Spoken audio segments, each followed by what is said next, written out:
여러 논란 속에서 해외 연수를 끝내 밀어붙였던 진주시 의회는 지난 월요일에 연수 성과를 보고하는 자리를 가졌는데요. 진주 시민공익감시단 김용국 대표와 자세히 알아보겠습니다. 대표님 나와 계십니까? 네, 안녕하세요. 예, 월요일에 있었던 시민보고회 현장에 직접 계셨다고요. 이 보고회 어떻게 보셨습니까? 네, 시민보고 일정을 지난주 금요일 저녁에 진주시의 관계자의 전화로 전달받았습니다. 예.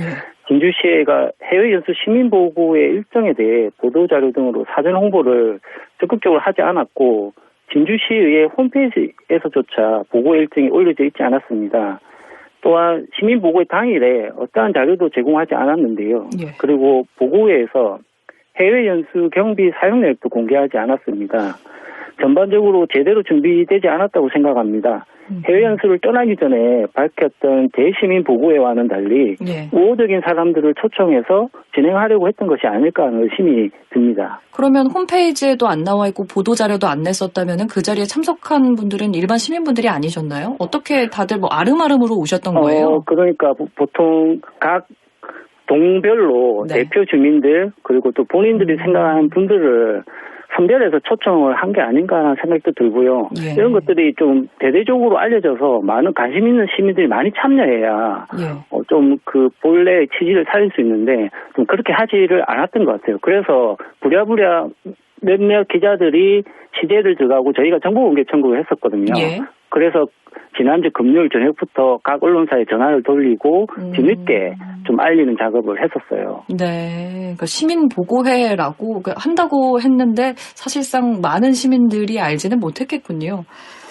시민 연수 다녀와서 시민보고회 여는 거는 이번이 처음 있는 일 아닙니까? 네, 진주시에서 해외 연수 시민보고회를 연 것은 이번 처음입니다. 예전에 하지 않았던 시민보고회를 개최한 것은 긍정적으로 생각하고요. 예.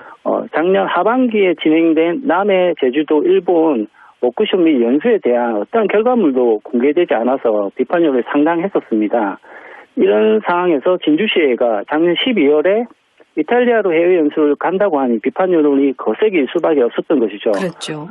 시민보고회는 해외 연수에 대한 비판적인 여론을 의식해서 추진한 것으로 보입니다. 그러니까 그때 당시에 그 이탈리아 간다고 시민들이 막 반발을 하니까 이제 다녀와서 보고회 하겠으니 보내달라라는 그런 취지였던 거잖아요, 사실은. 그렇죠. 그 이후에 시민들 반응도 좀 궁금한데 말씀하신 것처럼 시민보고회를 열었다는 것 자체에 대해서는 당연히 긍정적일 수 있겠지만 해외 연수의 필요성 또 연수 내용과 성과에 대해서는 의견이 갈릴 수도 있을 것 같아요. 네, 시민보고회를 개최한 것에 대해서는 대부분 긍정적이었고요. 다만 비싼 비용을 들여가면서 해외에 나가서 배울 내용인가에 대해서는 비판적인 여론이 높습니다. 연수 주제에 대한 현황은 해외 연수를 가지 않고도 자료조사를 통해 충분히 알 수 있는 내용인데요. 네. 시의원들의 의견과 고민 그리고 정책 제안이 앞으로 나올 결과 보고서에 얼마만큼의 비중으로 구성되느냐가 평가에 큰 영향을 미치지 않을까 합니다. 그렇죠. 이제 100번 양보해서 다녀오는 것 자체를 뭐라고 할 수는 없더라도 다녀왔으면 그게 정책에 잘 반영이 되면 참 좋을 텐데요. 네. 보고회 내용을 좀 살펴보겠습니다. 진주시의회가 다녀온 이탈리아 연수는 진주의 실크 산업의 재도약을 위해서 이탈리아의 선진 실크 산업에 대해서 정보를 얻겠다는 거였습니다. 그 목적이 달성된 연수였다고 볼 수 있을까요? 시민보고회에서 실크 소재 빅데이터 기반 구축 사업, 실질적인 실크 판로 개척 및 홍보 마케팅 적극 지원, 내실 있는 실크 박물관 설립 및 운영 등의 정책 제안이 있었는데요. 그런데 이런 정책들은 이미 진주시가 추진하고 있습니다. 진주시는 사업비 198억 원을 투입해서 문산업 실크 전문단지 내에 실크 박물관 건립을 추진하고 있습니다. 그리고 진주시는 올해 실크 산업 활성화를 위해서 진주 실크 소재 빅데이터 기반 구축 사업, 진주 실크 박람회 개최, 특화형 콜라보 콘텐츠 및 제품 개발 사업 등을 추진할 계획입니다.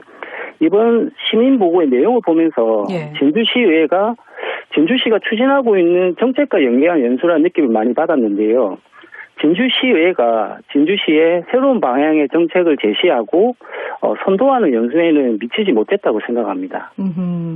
또 그런 것도 있지 않습니까? 문화재 복원 인력 양성이나 이탈리아 국책투자은행 관계자를 만나는 거, 또 로마시의회 폐기물 정책에 대해서 토의한 거, 이런 거는 진주시의회가 하려는 일 혹은 진주시가 하려는 일과 어떤 연관이 있을까요?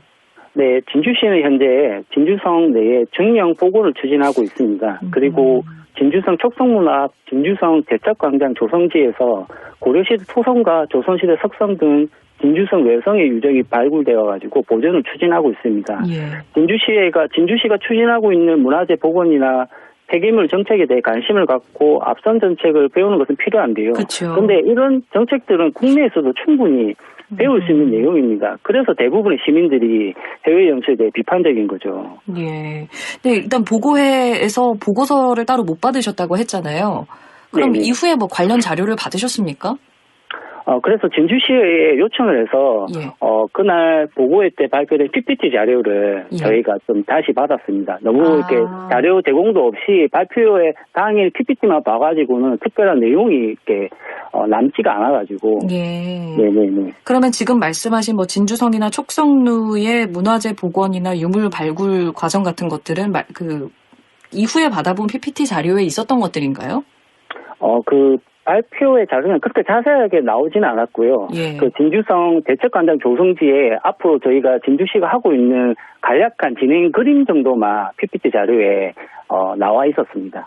그러면 이후에 그 보고서는 따로 발간이 될까요? 아니면 이번에 제시한 보고서는 원래 이제 2월 중순에 진주시 임시회에서 본회의 때 보고서가 의결이 되면 진주시의 홈페이지에 공개될 예정입니다. 일단 그것도 좀 지켜봐야겠군요. 네, 그렇죠. 근데 최근 도의회에서는 직원이 보고서를 대리 작성한 게 또 논란이 되고 있습니다. 그러니까 해외 연수를 직접 다녀온 그 도의회 의원이 작성했다기보다는 뭐 한두 줄 느낀 점을 쓰는데 그쳤다는 논란이 있었거든요. 네네. 진주시 의회도 혹시 보고서 대리 작성 같은 문제가 혹시 있을까요? 그러니까 대부분의 지방의회에서 간행적으로 의회 직원이 보고서를 대리 작성할 문제가 있었습니다. 대리 작성이 들통나느냐, 뭐 그렇지 않느냐의 차이가 있을 뿐인데 진주시에서는 지금까지 보고서 대리 작성 문제가 드러난 경우는 없었던 걸로 알고 있습니다. 그렇군요. 진주시 의회가 이번 해외 연수에 대한 외유성 논란이 일자 해외 연수를 실행하기 위해서 5단계 절차를 마련했다고 합니다. 일단 그 내용도 사실 궁금하고요. 이런 과정이 조금 더 내실 있는 국외 연수를 진행하는 데 도움이 됐을지도 궁금하거든요.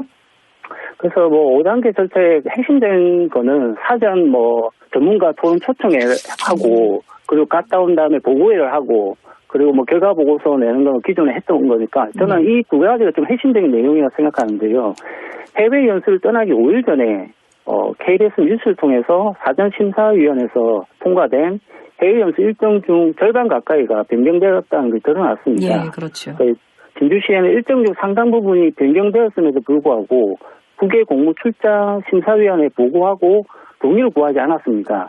그래서 이 부분에 대해서 정보 공개 청구를 하고 또 많은 시민사회 단체 언론에서 문제 제기를 했었는데 진주시의 내부 조례의 어떤 시스템 자체가 나중에 일정 변경된 거에 대해서 사후 보고나 동의를 구하지 않아도 문제가 없게끔 되어 있어가지고 이런 상황이라면 사전심사위원회 자체가 필요가 없는 상황이거든요. 그래서 이 부분에 대해서 진주시에는 이탈리아가 12월 한 달 동안 휴가 기간이라서 불가피하게 일정 변경이 많았다고 해명하고 어쩔 수 있는데요. 없었다. 근데 이거는 사전 준비를 제대로 하지 않았다는 걸 스스로 얘기하는 거거든요. 그래서 진주시회가 밝힌 5단계 추진 절차가 의미 있는 성과로 이어지기 위해서는 시의원들이 노력을 많이 해야 된다고 생각하고요. 그렇죠. 해외 연수를 떠나기 전 연수 주제별 전문가 초청 강연회를 시의원들이 한정해서 진행하지 말고 시민들이 함께 참여할 수 있도록 개방해서 좀 활발한 논의로 이어져야 시의원들의 역량이 높아질 수 있다고 생각합니다. 사실은 앞서 얘기하셨지만 시민 보고회를 열긴 했지만 사전에 그런 홍보 같은 것들이 일절 없었고 보고서 자료도 따로 준비가 되지 않았고 현장에서 이런 문제 제기가 분명히 있었을 것 같은데요. 여기에 대한 혹시 답변을 들으셨습니까? 진주시 의회의 답변이요? 그때 저희가 직접 참석해서 그 부분을 제가 지적을 하니까 본인들이 여러 가지 준비를 했는데 약간 놓친 부분이 있다 이런 식으로 그냥 부분으로 넘어가더라고요. 근데 제가 느끼는 건 뭐냐면 몇 분 언론사 기자들이 취재한 과정에서 느낀 점을 저에게 얘기를 해주시던데 그냥 조용하게 조용하게 그냥 지나가려고 했던 것 같아요. 그러니까 일단은 뭐 연다고 했으니까 약속은 지켜야겠고, 네네. 준비는 덜 됐고, 뭐 그런 부분이겠죠. 그렇죠. 일단은 국민권익위원회가 이 해외 연수 관련해서 계속 논란이 되다 보니까 구체적인 개선 과제를 권고를 했습니다. 그래서 앞으로 지방의회 의원들의 해외 연수 심사도 더 엄격해질 거라고는 하는데요. 근데 조금 네. 걱정되는 점은 이게 어디까지나 강제성을 띠지 않는 권고여서 지방의회 스스로 얼마나 적극적으로 개선 의지를 보일 것인가. 그게 관건일 것 같아요. 네, 지방의 해외 연수의 문제점들이 주요 이슈가 되면서 좋은 변화를 만들고 있는 것 같습니다. 국민권익위가 이렇게 나서는 것 자체가 의미 있는 변화라고 생각하고요. 네. 궁극적으로 국회에서 법을 재개정하여 조례가 제대로 갖춰져 있지 않은 지방의회들을 강제시키는 것이 필요한데요. 그렇게 되려면 앞으로 지난한 과정과 시간이 필요할 것입니다. 진주시민공익관시단은 진주시의회 제도 개선을 지속적으로 요구하면서 감시 활동을 이어갈 생각입니다. 네. 앞서 진주시의회의 그 해외 연수 관련해서 특혜 의혹도 일었습니다. 그러니까 상당한 예산이 드는데 해외 연수를 주관하는 여행사가 진주시의회 의장과 특수관계가 있었다는 의혹이 제기됐었고요. 네. 이런 논란이 반복되지 않기 위해서는 해외 연수 관련해서 심사뿐만이 아니라 구체적인 개선 노력이 필요할 것 같습니다. 어떻게 보십니까? 네. 양혜영 진주시의 의장과 해외 연수 주관 여행사 대표의 특수관계 의혹은 아직까지도 명확하게 해소되지 않았습니다. 예. 특수관계 의혹에 대해 진주시민공익관시단의 기자회견 이후에 지역의 어느 한 여행사 업체 관계자로부터 연락을 받고 만나게 되었는데요. 그 지역의 여행사 업체 관계자 말에 의하면 지역 업계의 해외 연수 주관 여행사가 이미 내정되어 있다는 소문이 있었다고 합니다. 그래요? 그래서 들러리 서기 싫어서 여행사들이 접수를 많이 하지 않았을 것이라는 의견을 주셨고요. 그리고 진주시에는 여행사 모집 공고를 시의회 홈페이지에 올렸는데 보통은 나라장터 같은 입찰 공고 사이트에 올려야 접수하는 여행사가 많아질 수 있다는 의견을 주셨습니다. 그래서 최종적으로 진주시의 홈페이지에 모집 공고가 올라가고 6일 동안 모집을 했는데 예.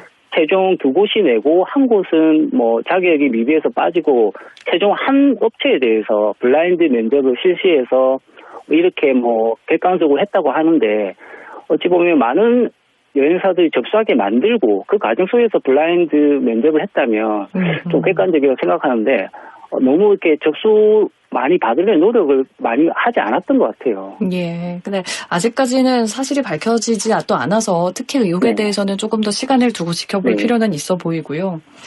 사실은 이 지방의회 외유성 논란들이 지방의회 자체에 대한 신뢰의 문제일 수 있습니다. 보다 네. 실효성 있는 연수가 되기 위해서는 앞으로 이전과 어떤 게 달라야 할 거라고 보십니까? 그래서 지금 그 국외 공무 출장 심사위원회 같은 경우는 3분의 1 정도가 지방 의원들이 들어가고 나머지 6분 중 3분의 2 정도가 민간 위원들로 구성되어 있는데요. 그래서 먼저 지방의원과 공무원을 심사위원회에서 배제해야 되고 저는 심사위원들 민간위원으로 다 채우고 예. 이 심사위원들을 관련 민간 전문기관에서 추천받아가지고 좀 심사위원을 구성해서 형식적으로 하는 심사가 아니라 좀 철저한 심사를 할 수 있는 여건을 만들어야 된다고 생각합니다. 그리고 심사위원 명단을 공개해서 심사위원들이 제대로 심사하지 않으면 사회적 비판을 받을 수 있다는 압박을 느낄 수 있도록 만들어야 되고요. 예. 지금 해외 연수를 상위위원회별로 진행해서 효율성을 더 높이고 연수 주제에 맞는 방문 일정으로 구성하는 것이 필요하다고 생각합니다. 아하, 단체로 갈 것이 아니라 상임위원회별로 전문 네, 분야가 보통 따로 있으니까요. 상임위원회별로 가야 그 상임위원회 성격에 맞게 그 그렇죠. 방문 일정을 다 짤 수가 있는데 예. 한 의회 직원 10명 이상, 의원들 20명, 한 30명 이상이 여러 가지 주제로 한 6박 8일 정도 돌아다니는 게 별로 제가 보기에 효율적이지 않는 것으로 보이거든요. 예, 예. 네, 그리고 의원별로 보고서를 작성하고 공개하여 열심히 하는 의원과 그렇지 않은 의원이 구별될 수 있어야 된다고 생각하고요. 현재 진주시의회는 상임위원회별로 시의원들 의견을 취합해서 하나의 보고서를 작성해서 공개하고 있는데 이런 상황에서는 개별 시의원들 책임감을 느끼기 힘든 구조라고 생각합니다. 그리고 마지막으로 시민보고회를 의무화해야 된다고 생각합니다. 상임위원회별로 시의원 한 명씩 대표해서 발표하는 것에서 더 나아가가지고 개별 시의원들 모두가 본인의 지역구 주민들을 상대로 보고회를 각각 진행하는 것을 의무화시켜서 그쵸. 시의원들 역량을 강화시키는 것이 필요하다고 생각합니다. 예, 세금으로 해외 다녀오시는데 그 정도는 좀 우리가 요구할 수 있지 않겠습니까? 네, 맞습니다. 예, 말씀 잘 들었습니다. 고맙습니다. 네, 감사합니다. 지금까지 진주 시민공익감시단 김용국 대표와 함께했습니다.